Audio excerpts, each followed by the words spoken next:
Buenas tardes a todos, aquí yo de nuevo en otra entrada. Voy a desactivar esto porque no quiero otra notificación salvaje saliendo en mis videos. Que más tarde o mañana voy a subir un video guionizado que se va a llamar El fin de la lógica formal. Está en el Substack, pero esta versión tiene muchas más cosas. Siempre en los videos termino agregándoles muchas más cosas de lo que realmente termino escribiendo. Debería de ser al revés, pero la razón por la cual hago eso es porque la gente no lee y prefiere ver los videos, verlos entre comillas, en dos direcciones diferentes. No hay nada que ver porque la edición es una mierda y ni siquiera les prestan atención. Entonces, dada la situación que se ha estado presentando en el canal en estos últimos días o semanas, debería de decir, me he dado cuenta de una cosa bastante interesante y es que el mal se ha universalizado en absolutamente todo aspecto en nuestros tiempos. ¿Qué es el mal? El mal son las acciones que llevan a la corrupción formal de otras personas. ¿A qué me refiero con corrupción formal? Para Aristóteles, en sus textos en los cuales habla de la corrupción y de la generación, él menta que la corrupción de algo es el descenso del ser al no ser. Naturalmente que yo no entiendo el ser como Aristóteles lo hace. Aristóteles toma el ser como substancia, yo lo tomo como, como la evidencia o lo evidente. Aunque incluso eso está errado porque ya tengo una idea de evidencia muy distinta de ese postulado, por lo cual lo correcto sería decir que el ser es la primera percepción del hombre de un ente o de un objeto. Por lo cual, no se podría aplicar la misma definición de corrupción que la que tiene Aristóteles. Por eso, el mal para mí es la corrupción de la forma de un ente, siendo esta corrupción aquello que disgrega la unidad formal de dicho ente. Todos los entes tienen una forma. Esta forma responde a la unidad operacional nominalmente armónica del sistema de materia que compone dicha forma. Por lo cual, cuando se introduce en las acciones la corrupción, esta unidad se empieza a disgregar al punto en el cual la forma se anula porque se anula la unidad que remite a la identidad, que es lo que dota al ente de unicidad identitaria que sería la forma. Por lo cual, este sería lo que el mal es. ¿A qué me referiría entonces que sería una acción malvada para el hombre? Una acción malvada sería asesinar a otro hombre, naturalmente. Quizás, y no sería la peor acción que se le puede cometer a otro hombre, porque se puede corromper a un hombre, y las mujeres son paradigmáticas en este aspecto, a un punto en el cual el matarlo no sea lo peor que se le pueda hacer, sino que manteniéndolo con vida, pero en una corrupción perpetua y cada vez mayor, termine haciéndosele un mal mayor que si simplemente se tomara un arma y se le disparase a cualquier hombre. Por lo cual, esa idea de que matar a alguien es lo peor que le puede pasar no es correcta, porque se le pueden hacer cosas mucho peores. Experimentación humana, por ejemplo, me parece que es algo muchísimo peor que simplemente aplicarle la eutanasia a alguien. Ahora bien, esto naturalmente que es una explicitación extremada de la disgregación de la forma del hombre. Pero otras acciones que corrompen al hombre y a su forma sería, por ejemplo, la promoción de que el hombre no tiene una forma. ¿En qué sentido? En esos discursos de lo social y la sociedad, esos discursos tienen un componente malvado explícito. Porque dicen que la forma del hombre es lo que sea. Si la forma del hombre es social, quienes controlen lo social controlan lo que el hombre es. Y como estas personas marxistas, por ejemplo, se arrogan lo social, ellos se arrogan al hombre. Y como el hombre de hecho tiene una forma, de lo contrario no tendría existencia, entonces lo que está diciendo esta gente que ellos dicen lo que el hombre es y no les interesa su forma. Por lo cual estos componentes predicamentales, los cuales fungen como el sustrato predicativo de las ideologías mayoritarias de estos tiempos, tienen como componente fundamental el mal, porque dentro de sus componentes predicamentales dicho mal está explicitado, tomando este mal como núcleo predicamental, el cual busca disgregar la forma del hombre y hacerlo lo que sea.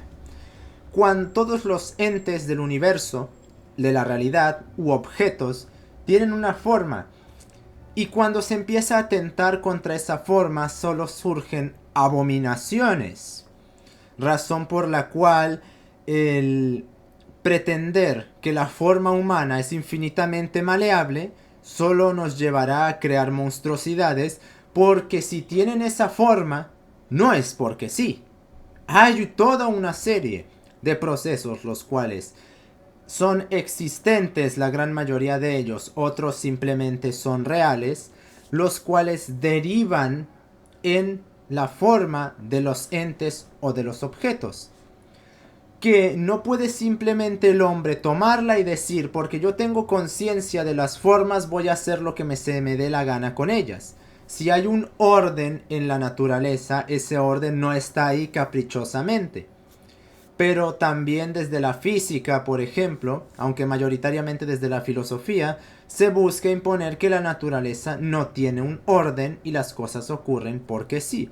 Tal es el caso del dogma de Copenhague, que asume un indeterminismo, el cual experimentalmente no se ha demostrado, porque no han tomado en cuenta que ellos son los que están causando esa manifestación de la materia, porque están introduciendo energía específica dentro de un dominio el cual no puede tolerar tal manifestación de energía específica y está creando súbitamente materia a través del exceso energético que se está introduciendo ahí, lo cual, derivado de nuestros escáneres mediocres, está dando como resultado que las partículas son ondas y partículas al mismo tiempo, lo cual es completamente falso, y por eso no tiene ninguna clase de validez el dogma de Copenhague, que dice que no hay un determinismo en lo cuántico. Y aquellos que digan que Einstein dijo esto, que por cierto Einstein se oponía taxativamente al dogma de Copenhague, no están tomando en cuenta que el universo no está hecho de materia. La materia es el resultado de un proceso de conversión de energía a materia. Por lo cual, el decir que no puede haber partículas más pequeñas que yada, no es un argumento válido para justificar el dogma de Copenhague, porque no son la materia lo que compone lo más general del universo, sino que es la energía. Y la energía, la materia, es una forma de energía. Por lo cual no se sigue que porque no se puede haber partículas más pequeñas que una determinada escala, entonces el dogma de Copenhague es verdadero. No es verdadero. Entonces, volviendo a la cuestión del mal. Y hay otro problema con el mal aparte, que la gente está siendo universalmente malvada. Porque, a ver, un hombre que es malvado en una dirección específica. La idea del mal universal caricaturizada no tiene fundamento alguno. Un asesino es malvado porque es un asesino y dirige su mal hacia esa determinada serie de acciones, es decir, hacia ese mal. Y derivado que se dirige hacia un mal específico va a tener cierta concomitancia en gravitar alrededor de conseguir ese mal. Por ejemplo, puede ser, es malvado principalmente porque asesina personas, pero al mismo tiempo puede ser también manipulador, mentiroso, narcisista, ególatra, y se puede estar moviendo en esa dirección. Maldita sea. Y se puede estar moviendo en concomitancias relativas a esa dirección de su mal. Es por eso que es correcto decir que aquel que es malvado activamente lo es en una dirección y en concomitantes hacia dicha dirección. En este caso, el malvado, el que es asesino, no solo es malvado por ser asesino, sino que ese es el principal direccionamiento de su mal, porque el mal es una acción que busca corromper la forma de los hombres o de los entes incluso, aunque podríamos decir que solo de los hombres, porque la categoría en la cual estamos hablando diverge mucho de, por ejemplo, hacerle mal a los animales. Realmente no creo que pueda hablarse de eso, ya que los animales están en un estrato, digamos, realital inferior al hombre. El hombre está en el dominio conductual general. Los animales no superan el dominio biológico general. Por lo cual, decir que se le puede hacer el mal a un animal implicaría que la forma de los animales de alguna forma remita al hombre y de alguna forma implicase un desarrollo extremado como el del hombre. Porque si decimos eso, entonces no habría ningún problema en decir que se le puede hacer mal a una piedra. Y naturalmente que eso es extraño, no tendría ningún sentido. ¿Cómo le puedes hacer mal a una piedra? Si bien la piedra tiene una forma y puedes disgregar esa forma, como no hay una conciencia ahí que pueda recibir una afectación, o no hay una replicancia o un resultante trascendente de dicho mal, realmente es irrelevante. Cuando se hace un mal, siempre se hace a otros hombres, indirectamente o directamente. Si yo tiro desechos tóxicos al mar, el mal principal derivaría en las afectaciones que se le está haciendo al hombre. Y justo porque va a afectar al hombre, no hay que hacer eso. Si se puede decir que está afectando al ambiente, si solo afectase al ambiente, daría completamente igual esa maldita acción. Porque lo que importa ahí es que va a afectar al ambiente y como afecta al ambiente, afecta al hombre. Da absolutamente igual cualquier otra categoría predicamental que no implique al hombre en el caso del mal. Es por eso que el bien y el mal se manejan estratos trascendentes como lo divino, y como el hombre tiene un nexo con estas categorías, pues naturalmente que es realmente lo único que importa en esta cuestión. Que no quiere decir que eso sea una suerte de apologética a tratar a los animales como se nos dé la gana, porque naturalmente que no es así. Porque una persona que maltrata a los animales solo porque sí es un sádico, y un sádico es alguien malvado. Y alguien que es malvado, pues naturalmente que va a expandir ese mal, porque en ese neuroticismo elevado que tiene, derivado del sadismo que funge como sistema conductual condicionante de dichas acciones, va a terminar afectando a otros hombres invariablemente.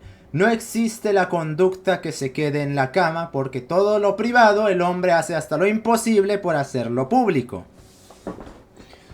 Así que este direccionamiento del mal, hay un pequeño problema.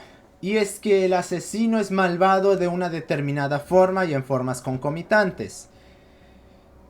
En cambio, el vulgo es universalmente malvado. ¿En qué sentido? En su indiferencia. El vulgo me parece que ha llegado a un punto en el cual es indiferente hasta de su propio hedonismo. ¿Por qué? Porque ¿cuántas personas no hemos visto? O al menos yo me he encontrado con muchísimas, que a pesar de ser unos parasitarios hedonistas de mierda, de igual forma son indiferentes hacia ese hedonismo. ¿En qué sentido? En que replican acciones derivativas de un hedonismo sin que de hecho esto les importe de ninguna forma. Razón por la cual no los nutre ni los llena de ninguna manera, cuando antes sí era así. Entonces, el vulgo ha llegado a un punto tan raro y enfermizo que es indiferente de sí mismo incluso, y opera en una especie de maquinalidad en la cual tiene un sustento puramente inercial, porque ya ni su propio hedonismo lo satisface. Lo cual va a ser peligroso, porque la única cosa que evita un desastre mayor es que esta gente es joven.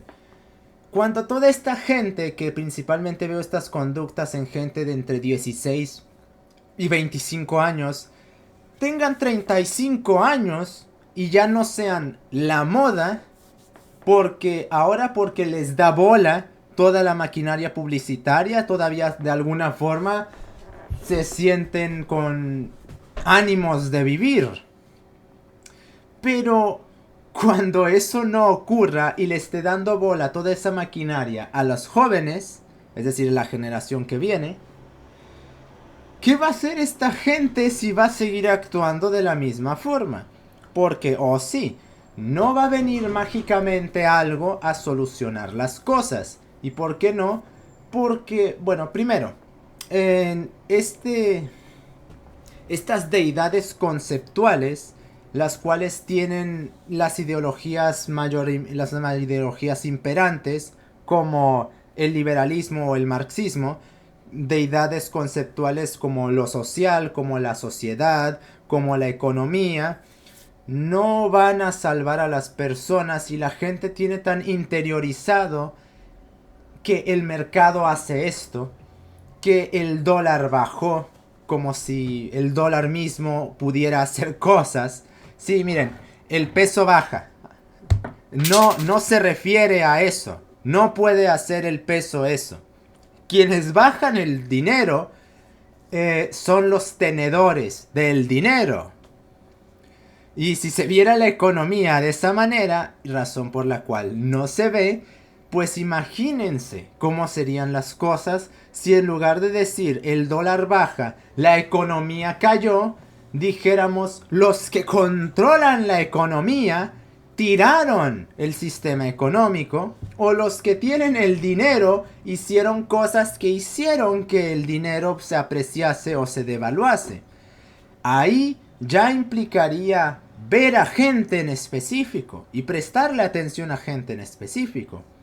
Razón por la cual la ideología de las deidades conceptuales es promovida por estas personas, porque así no se fijan en ellos, se fijan en el sistema. Vete tú a saber a qué demonios se refieren con eso, porque no hay un sistema que opere como superorganismo, como si todas esas cuestiones existiesen. Todo el sistema es operado, administrado, dirigido, sustentado, mantenido y perpetuado por hombres. Sin hombres que sustenten las operaciones de el sistema no existe. Y esto no quiere decir que porque hombres hagan cosas el sistema obtiene su estatus de deidad superestructural.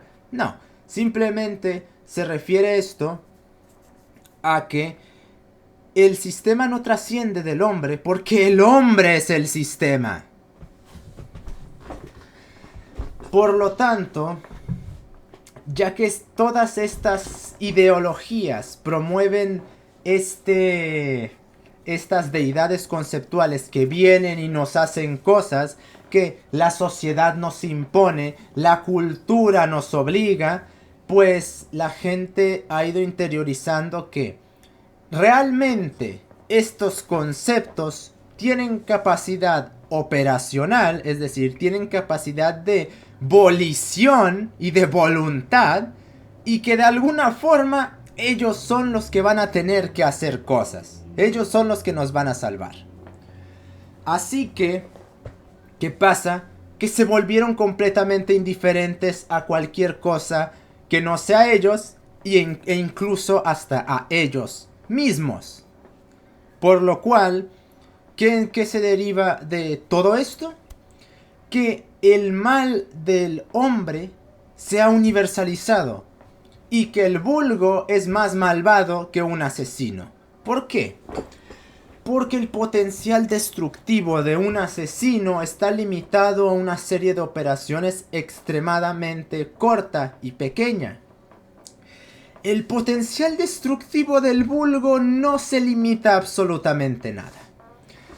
Porque es malvado en la permisividad a través de la indiferencia que demuestra hasta con sí mismo. Porque cuando el vulgo dice, el hombre del vulgo dice, cada quien puede hacer lo que se le da la gana, no dice eso en un sentido filosófico. Lo dice eso en un sentido de indiferencia, en un sentido de asedia absoluta. Es decir, me vale madres que hagas o que no hagas. Ponte a hacer lo que se te dé la gana, es decir, condescendencia absoluta. Y entonces, ¿qué termina sucediendo con esto? Que el mal se universaliza y nos da como resultado el mundo que tenemos. Porque el mundo que tenemos lo hace el hombre. Todos los hombres lo hacen, no solo unos. Unos intentan dirigir el mundo hacia sus intereses, lo cual refuta eso que dijo alguna vez Jesús que maestro de que el mundo no está hecho para nadie. Pues estas casas no están hechas para elefantes, por ejemplo, están hechas para hombres. Ah, bueno, ahí está. Entonces el mundo está siendo diseñado para hombres. ¿Para qué clase de hombres está siendo diseñado el mundo? Ahí ya es otra pregunta y ahí ya se refuta eso que él dijo. El mero hecho de que haya una casa ya lo está refutando porque ya se está moldeando el mundo para unos hombres en específico.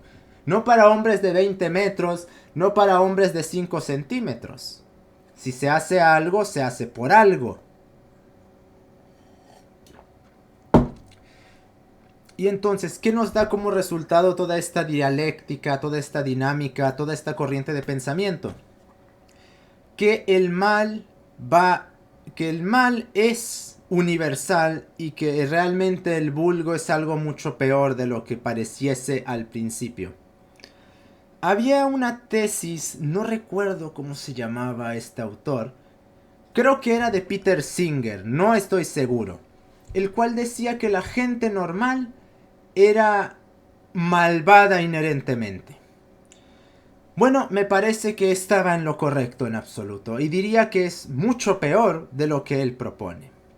Porque este vulgo, que es indiferente hacia todo, es malvado hacia todo, y en su indiferencia participa en la promoción de ese mal, y él mismo hace ese mal, y el problema es que lo hace en cualquier maldita dirección.